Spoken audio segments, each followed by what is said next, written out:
mga panultihon ni Solomon. Maingon nga gibutan sa Ginoo ang pagdagayday sa suba, mahimo usab niyang butan ang hunahuna sa hari sumala sa iyang gusto.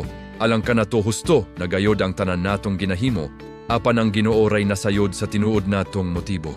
Masikalipay sa Ginoo ang husto ug matarong nga binuhatan sa tawo kaysa iyang mga halad. Sala ang pagkamapasigarbohon ug ang pagkamapahitason. Mailhan mo nga daotan ka nga tawo pinaagi niya nga kinaiya. Kon magplano ka og maayo og magmakugihon, sigurado nga mauswag ka. Apan kon magdali-dali ka, sigurado nga mapobre ka.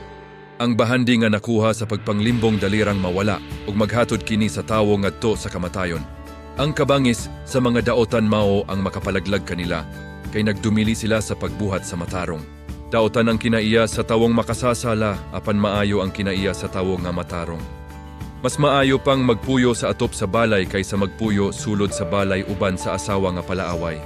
Ang mga daotan gusto lang gayod nga kanunayng maghimog daotan, wala sila'y kaluoy sa ilang isig katawo. Konsilutan ang mga mabiyay-biyayon, ang mga walay alamag, magkat-on nga magmaalamon. Ang maalamon, mas magmaalamon pagayod kon tudloan. Nasayod ang matarong nga Dios sa binuhatan sulod sa panimalay sa mga daotan ug sila pagasilutan. Kon dili mo panumbalingon ang mga kabus kon mangayo sila og tabang, dili ka usab panumbalingon kon mangayo ka og tabang. Kon regaluhan mo sa tagu ang tawo nga nasuko kanimo, mawala ang iyang kasuko. Kon mapatunhay ang hustisya, malipay ang mga matarong, apan mahadlok ang mga daotan. Kamatayon ang dangatan sa tawong dili gustog kaalam. Ang tawo nga magpatuyang sa paglingaw-lingaw ug pagkumbira, dili gayod madato, mapobre pa hinuon. Ginasilutan ang mga daotan ug maluibon aron maluwas ang mga matarong. Mas maayo pang magpuyo sa disyerto kaysa magpuyo uban sa asawa nga sapoton ug palaaway. Ang maalamon nga tawo nagatagana gayod alang sa umaabot, apan ang buang-buang nagapatuyang lang og gasto.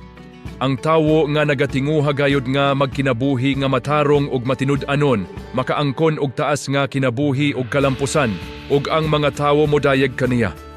Ang commander nga maayog mga taktika molampos sa pag-ilog og syudad nga daghag ka sundalo, ug ang gisaligan ni ining lig-ong mga paril iyang malumpag. Ang tawong nagabantay sa iyang ipanulti malikay sa kasamok. Ang tawong garboso ug mapahitason mailhan pinaagi sa iyang kamabiyay-biayon ug kalabihan manghambog. Bisan daghan kag gihandom apan tapulan ka, maghatod kini kanimo sa kalaglagan. Ang tawong tapulan kanunayng maghandom nga may mohatag, apan ang tawong matarong dili managana mohatag. Ngilaran ang Ginoo sa halad sa mga daotan, labi na gayod kon daotan kinig motibo. Ang bakakon nga saksi dili na pasultihon, apan ang saksi nga nagasugilon sa tinuod padayon nga pasultihon. Ang daotan dili mabalaka sa iyang mga ginahimo, apan ang matarong mamalansi pag-ayo sa iyang ginahimo. Walay kaalam, panabot o tambag nga makatupong sa Ginoo. Bisan hanas na ang mga kabayo sa gira, ang Ginoo ray makapadaog.